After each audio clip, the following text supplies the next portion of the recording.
Hello everyone, my name is Benjamin Wilson. And I'm Mirriam Wilson. We're excited to be a part of the Love Month via video with you all. We do hope that we'll have a chance to be with you all personally, face to face, be able to be in ministry and worship with you all in the very near future. We're going to share a little bit of our story and how we met and just some key points that we want you guys to remember. We met while both of us were in our single status. We were in different places in the Lord, but at the same time, the same place. Both of us were seeking God for some very specific things. One of those things was not a spouse. We weren't looking for each other. We weren't looking for a relationship with another person or anything like that. We were searching for an encounter, searching for something from God. Me personally, I needed some answers. I needed to know what God was doing in my life. I knew the direction, but I needed some clarity. I knew what God was calling me to do. Knew that some of the things He was calling me to do, I was already operating, but I felt like there was a tug to do so much more. And at the same time of wanting to know what it was, wanting to have that clarity, I was desperate. And that took me to, by the prompting of my younger sister, to go to Houston, Texas, and be a part of Israel Houghton and New Breed's Deeper Conference. That is where the first night, while standing in line, waiting to go into the conference, my sister introduced us to a young lady that she met earlier in that week, and that young lady's name was Mirriam. When I saw Mirriam, I looked at her, and one of the things that stuck out to me immediately was there was something special about this young lady. Not only was she beautiful, not only did she have this amazing, gorgeous accent and hair and everything that was just so flawless, but at the same time, it was like, I see you looking at me like that. But one of the things, I absolutely looked at her and I knew there was something special, and I felt to my heart that there was something special. So like you said, we met at a conference in Humble, Texas, Israel and New Breed. It's a worship conference. I had initially come at the beginning of the week to attend the worship academy and then went into the rest of the worship conference. I was not looking for a man. In fact, I wanted nothing to do with any man. I just was there because I needed God, and I needed an encounter with God, and I needed God to transform my life, and was really in that place of seeking God's face, not looking, not paying attention to any guy of any sort. When I met Benjamin, it was like, oh, hi, Ivana's brother. That was about it. We barely talked the entire conference, like less than 15 minutes. Yeah, probably less than 15 minutes.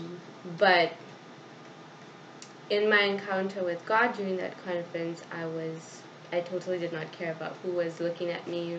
I did not care about how crazy I looked. I was in that desperate place as well, where I needed to really encounter God, where I needed God to do some things in my life. That included restoring my life. That included just reconnecting me with what my purpose is. And I was not paying attention to him, honestly. We were both seeking God for something specific. So the time that we were there, the reason why we spent probably 15 minutes was because the rest of the time was spent focusing and listening for God's voice, trying to hear exactly what He had for us. And that's one of the things that I really believe that made it so clear for me, that had me in a position to where when God said she was the one, the Lord confirmed it for me, told me that first night. That Wednesday night, when I went back to the hotel room, as I was praying that night after an amazing worship experience, praying that night, the Lord brought back to my remembrance it was an Instagram post that I posted months prior to that conference, and it was a picture of, now hopefully we'll get it up on the screen for you guys, but it was a picture of a single yellow flower in the midst of a field of red flowers. And the post said something to the effect of, when you see her, you'll recognize her. It's not as difficult as people say. And God brought that post back to my memory, or he flashed that picture right in my mind at the moment that I was praying. And it wasn't like I was praying about her. I was just thanking God about the experiences of the day, about the worship service, And because of the worship service being so intense and my heart being in a place where I really needed to hear from God, I really believe that that's the reason why I was able to hear so clearly when God spoke and showing me the Instagram post. So as the rest of the conference went forth, like we said, we didn't really speak much. We saw each other off and on. We spoke a little bit here and there, but for me, it was one of those things where I knew that she was brought into my life for a reason. Again, it was like, okay, God, I know what you showed me through the Instagram post, but at the same time, that's not what I'm here for. So if this is something that I need to go beyond, just a hi bye, the seeing you every now and then through the through the lines or during the conference, I need to know something more. I became Gideon and put some fleeces out before God. I said, if she's still sitting there, I will go back there and say something to her. I turned around and she was still sitting there. However, she had an entire row of people sitting with her. And I said, I can't do that. No, I'm not a friend of rejection. I really don't like rejection, ever. But so I turned back around. I said, God, I'm not doing it. I'm not doing it. I'm not going back there with all of those people back there because I don't want to be completely shot down with 30 witnesses. So I said, God, the next time I turn around, if I'm going to say something to her, if you want me to say something to her, something miraculous has to happen. When I turn back around, we're talking maybe 30 seconds later, that entire row has to be empty except for her. 30 seconds later, I turned around and I guess everybody had coffee or water and had to go to the restroom at the same time because the row was empty except for her. I don't even remember what I said. All I know is that when I walked away, we had exchanged Facebook information. But that was just the beginning of our story. Well, actually, he came and he talked to me about Lesotho to tell him a little bit more about Lesotho. Yeah. Anyway, and I was looking to be friends with his sister on Facebook, but I couldn't find her because she was hidden. And so he's like, yeah, how about you add me and then you can find her among my friends. Anyway, slick move. But throughout the entire journey, he kept sending me these messages, checking up on me.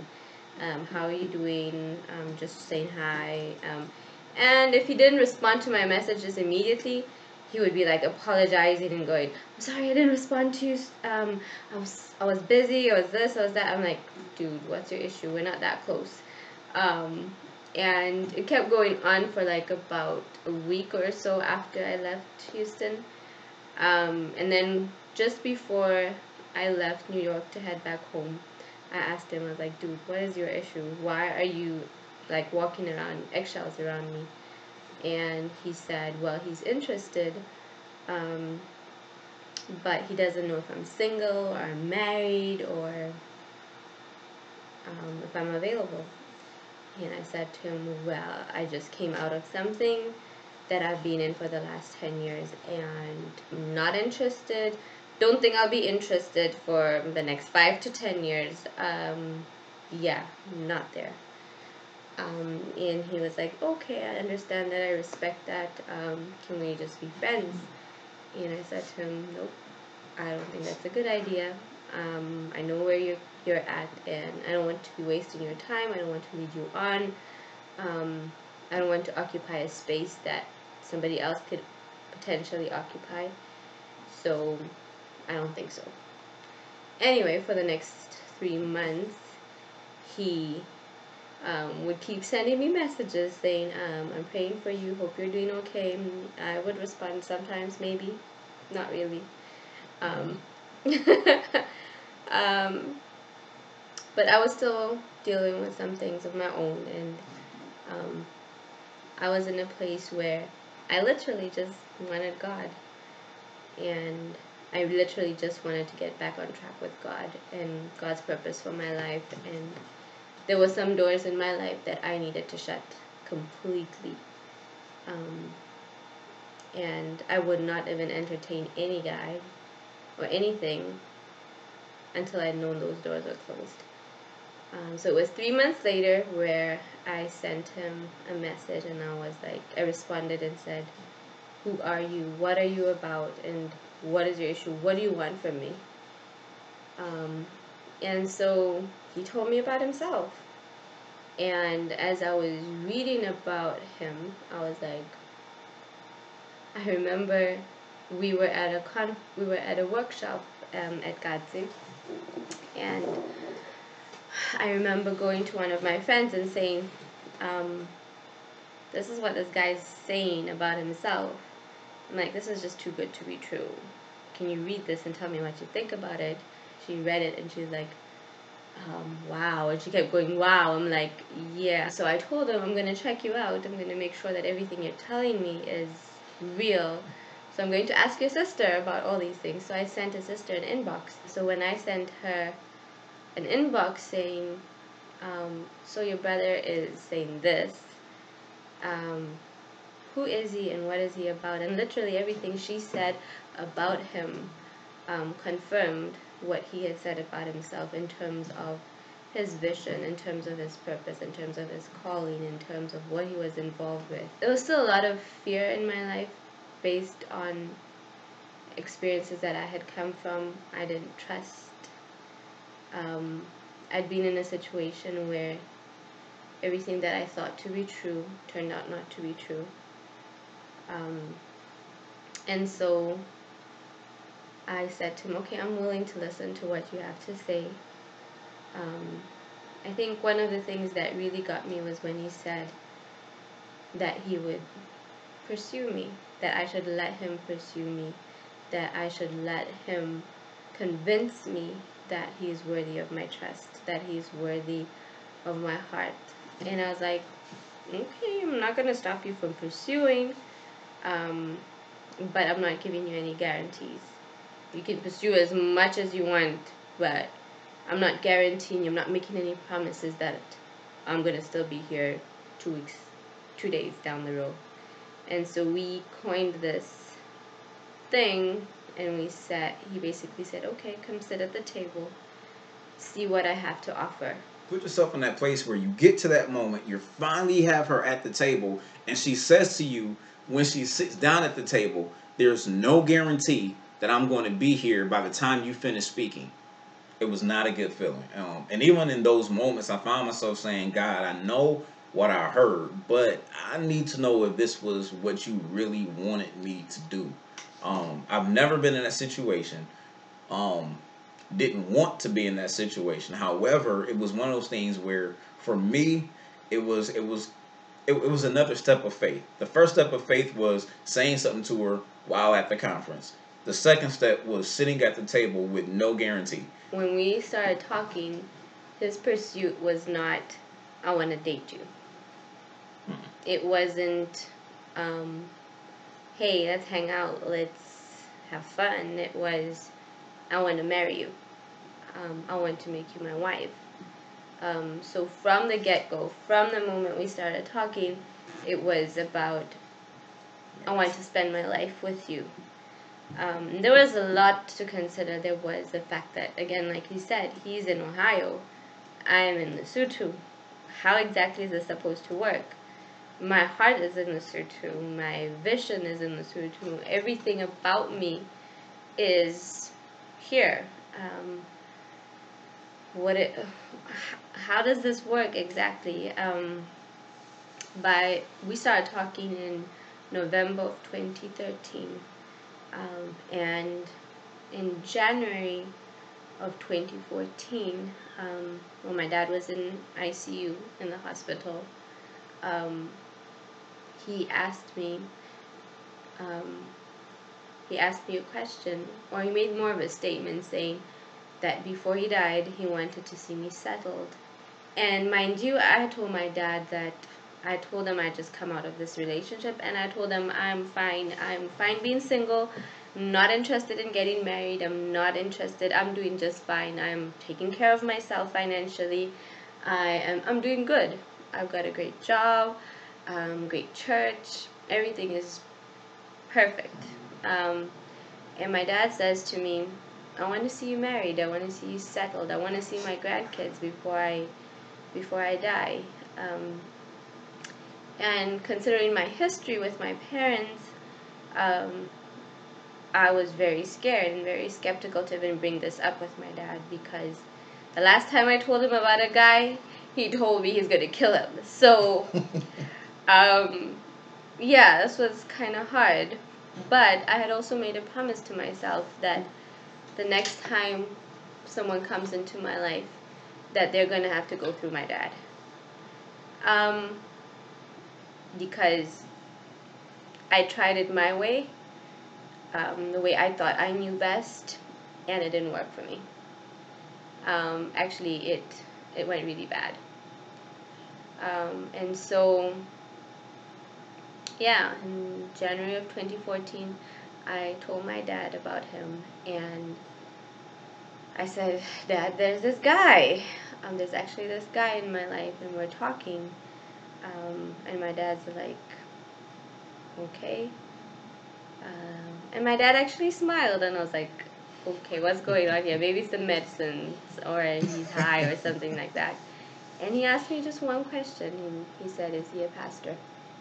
And I said, yep. And he said, okay. God told me you're going to get married to a pastor. And I was like, okay. So I had to sit down with both my mom and my dad and tell them about how I met Benjamin and what we've been talking about and who he is. And my dad's like, okay, tell him to call us. Actually, did he say calls or did he said tell him to come? Yeah. My dad told me to tell him to come. Things didn't work out as we had planned. By April of 2014, my dad passed away before Benjamin could meet him, but they had talked over the phone on several occasions. I remember for Valentine's Day of 2014, Benjamin managed to send me this bouquet of flowers, all from the U.S. And it was the first time someone had done that for me. And I remember my sister brought the flowers home, and they were sitting on the dining table at home. And my dad was like, it was weird. It was so weird seeing my dad tell people about how my boyfriend had bought me those flowers. We remember, I come from a family where we don't do dating. We don't talk about this. I come from this culture where Christians don't date, you know. So it was really weird hearing my dad speak proudly about how the flowers were from my boyfriend. And there were lots of Skype conversations. There were lots of thank you, Lord, for Skype. Thank you, Lord, for Facebook, Viber, WhatsApp, everything. We tried everything. But basically our relationship was long distance. I remember August of 2014, we were to meet again at the conference, and from there I was supposed to go with him, his mom and sister, to Ohio to meet his dad, and the rest of the family. And so much happened with that trip. My flight, I almost missed my flight. Well, I did miss my flight. To book another flight. So I was like a day and a half late for the conference. And I remember at that point asking myself, is there even a point to this? Why should I even try? And the only reason I came and pushed and tried to make a way was because I knew I needed to meet his dad and meet the rest of the family and make a decision, because my mom was like, you need to make a decision. Are you in this or not? You can't keep just... And I was like, Mom, I'm not ready. I still need to get to know him. I don't know him well enough. I don't know his family. I can't decide until I've met his family and spent some time with him. We haven't really spent any time together. We're doing this long distance thing. I don't know what's real and what isn't. And my mom kept asking me, what did God say to you? And that's another thing. For him, it was easy for him to say, this is what God has said to you. For me, that was a struggle, because in this past relationship, I felt that I had heard from God. And so at this point in time, I doubted myself. I doubted my relationship with God. I doubted my ability to hear from God. And so I wasn't even at. Cleo kept asking me, "What did God say to you? What did God say to you? Is he confirming this?" And I would be like, I'm not even going there. I don't even want to try this whole "did I hear from God" thing, because I can't trust myself. And so, yeah, I came, and when I arrived, he didn't seem happy to see me. And the first couple of days of the conference, it was like, who is this guy and what am I doing here? I didn't know that he had his own fears and his own insecurities that he was dealing with. But they got to a point where I was like, we need to talk. And we talked and we were honest with each other about what was going on. And I was like, dude, I'm here. And I'm here not because of this conference. I really did not have to come. I'm here for you. And I'm here for us. And yeah, and so we had a lot of hard conversations that we had to have, and address a lot of fears and a lot of our insecurities. At the end of that trip, it was like, okay, this is it. And then within the next few months, we made arrangements to get engaged and get married. Even in that entire process, there was a lot of prayer, a lot of counsel that went into it, not just on my side, but on both sides, with parents, with pastors, with mentors, there were so many screens. Even before I talked to my dad, even before we started talking, he had to pass 2 other screens. Right. I had 2 other dads, spiritual dads in my life that he had to go through, because I was at that point where, like I said, I did not trust myself. And so I felt that the best way was to trust the people that God had put in my life as my covering, and to trust their judgment because I couldn't trust mine. Where do you find love?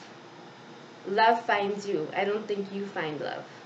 Love finds you when you are busy doing what God has called you to do, when you're busy seeking God and seeking His face. And she's exactly right. You don't find love, love finds you. We are going through our life, and love finds us. Love is not lost. It's not wandering out here aimlessly. It knows exactly what it's here for. Love is intentional. In all aspects of the word, love is intentional. And so when love finds you, love knocks you over. it really knocks you over, so much to a point where you can't stop it. You can't resist it. It literally opens you up to a place where you don't mind being vulnerable. For us, it found us in Houston.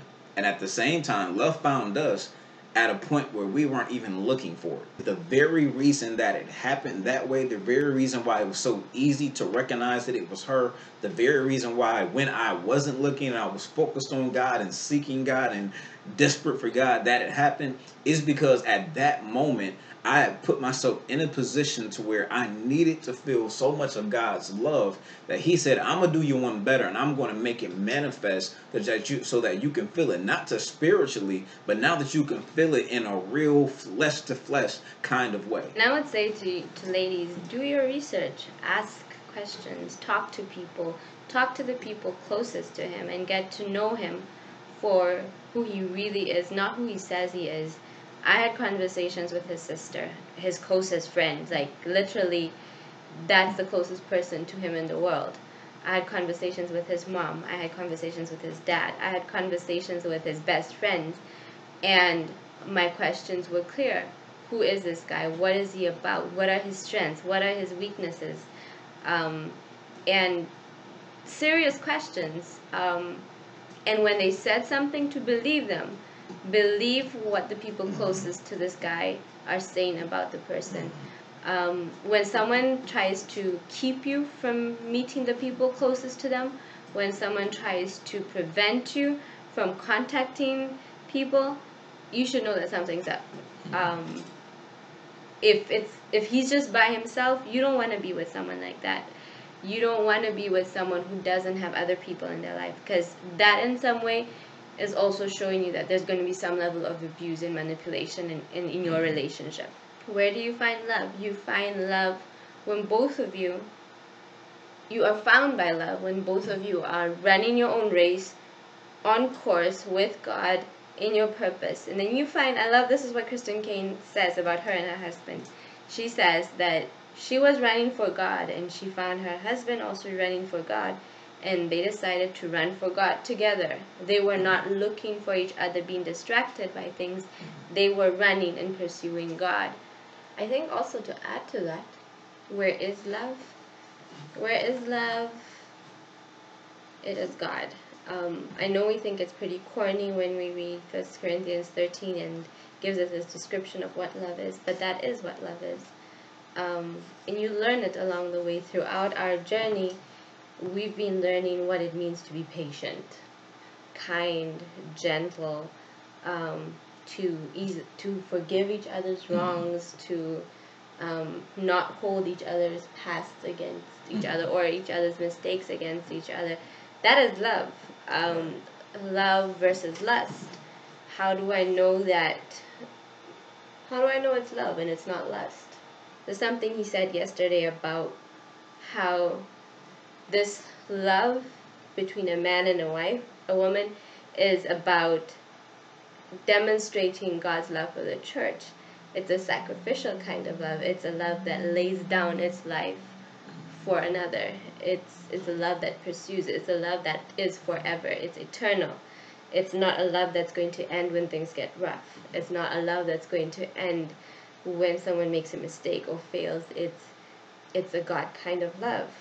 So where is it found? It can only be found in God. You cannot love that way outside of God. It's impossible. Human nature is so selfish. It is all about me, me, me, me, me, and what I can get for myself. But love is where I'm more concerned about what's good for him than I am about what's good for me. We hear all the time, how you just know it because you feel it and things like that. And one of the things that we talked about is, or discussed, is that love has nothing to do with emotion, has nothing to do with feeling. Love is about connection. How do you know? How do we know that it's love? When you can remove feeling, when you can remove emotion, and there's still a connection there. And I'm not saying that you remove the feeling. I'm not saying remove the emotions from it. What I'm saying is, when all of that is stripped away and you're down to the core of it, is there still a connection? Is there something that is so much deeper that nothing can tear away, that nothing can rip you away? That's when you know that perhaps what you have is real love. And it's a connection to purpose. It's a connection to destiny. It's a place where his vision and my vision connects. What God has given us individually connects, and together we are better than apart. What we are going to be able to accomplish for God, for his kingdom, is better when we are together than when we're apart. And that is what keeps us. That's what sustains us beyond the feelings and the emotions. There are times where we don't feel like we love each other, where we don't feel the emotions. But there's an understanding that this connection is about more than us. So how do I know he's the one? He makes me better. Oh, that's good. He moves me towards God. He moves me towards my purpose and my destiny. He challenges me. He sees in me things that I don't even see in myself. He prays for me. He encourages me. He covers me. He is, to me, a representation of Christ. How do I know she's the one? She pushes me. Not to the edge. She pushes me over the edge. And when I say pushing me over the edge, it's kind of like that story of, the eagle mother who knows her child can fly, or knows the eaglet can fly, but they won't unless they're pushed off the edge. That's exactly what it is. She is persistent in knowing that, babe, you can do this. Even though you don't want to, or even though you don't think you can, just go ahead and do it. Because the moment I don't have the solid ground beneath me, faith takes over, encouragement takes over, the ability that God has already placed there takes over, and then at that point, we begin to reach some new heights. She said, I cover her, she covers me. There's no greater feeling, no greater connection than when I walk out the house, getting ready to tackle the day. knowing that my wife is home, or knowing that my wife is covering me, knowing that she's praying for me. What would be your final words of advice to a single person concerning relationships, dating, marriage, love? First of all, you've got to get to a place where you know exactly who you are. You have to get to a place where you know what God has called you to do. You know the purpose and the passions that you have. You will not be able to recognize who it is that God is bringing into your life if you don't recognize who you are. So for us, we both love God with all that we are. We're both passionate about ministry. We're both passionate about people, young people specifically. The arts, worship. That is what we're passionate about. We're passionate about building God's kingdom. That is the two of us. And that has been our lives, our entire lives. That's who people know us as. Right. So when we connected, that's what we connected with. Destiny, purpose, vision. That is very important. The person that you want to connect with, if they are not running in the same direction you are running in, run away, because you do not want to be connected to someone who's not going in the same direction as you are, because you're going to tear each other apart. So number one, know yourself. Number two, know your purpose. Know who God has called you to be. Number three, walk in that purpose. Walk in what God has called you to. Walk in your full identity. And as you're doing that, as you're pursuing God and His purpose for your life, you will find that person doing the same. And as you connect in that place, you will be able to identify that this is the person that, remember that your marriage, your union is not about you. It's about something greater than you. It's about God's purpose. We are together, not for ourselves. Obviously, we love each other and we love being together. But it's not about us. It's about what is God's purpose for this union. What does He want to see happen through us coming together and working together towards a common goal? I would also say, and you kind of like brought it to my mind, when we talk about where we want to, you don't want to run into people. And there's some things that I hear all the time that, when we really think about it, they're always in reflection to people finding love or finding the one. And when you really think about it, kind of doesn't make sense. Like, one of the things I hear all the time is, like, man, I ran into this girl and I think she's the one. It's like, well, if you ran into her, what you had was an accident. You had a collision, and what she said was, if you run into somebody that you're not running in the same direction, run the opposite way. Well, guess what? If you're running in the same direction, you're not going to run into each other. You're running alongside each other. So look for somebody that is running in the same direction. Look for somebody that has the same goals, and that goal is glorifying God, fulfilling their purpose for God. So make sure you're running in the same direction. Other thing I hear all the time is, and I hear a lot of ladies say it, and the men like, yeah, I can do that, I can do that. And the ladies say, I want a man that can come and sweep me off my feet. The guy said, girl, I can sweep you off your feet. And when you think about it, if you sweep her off your feet, y'all ain't doing nothing but falling. And it's like, let's be for real. You don't want somebody that you can sweep off your feet. You want somebody that you can walk with. You want somebody that you can take strolls with. You want somebody that you can walk this life with. The other thing that I hear all the time is, and the ladies say it a lot of time, and it's supposed to be something romantic, and all of that. They say, I want a man that can whisper sweet nothings in my ear.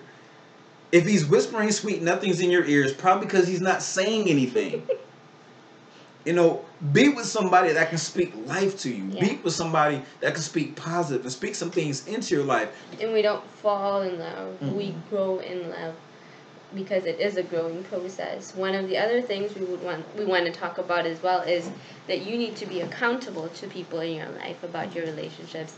Listen to counsel. Listen to your pastors. Listen to your spiritual leaders. Listen to your parents. Listen to your friends, your best friends. Your good friends, those that have a relationship with God. Listen to advice. A lot of times we get so carried away with our emotions and our feelings and how fine he looks and how he sounds, and we don't listen to the counsel of people, and we don't involve God in the step-to-step processes of our lives. And when things get bad, we blame God, and then we expect God to step in, and it's too late at that point, because you've already given away so much of yourself to someone that God never said you should be involved with. And it's so easy to blame God for how our lives fall apart when we never involved Him in the first place.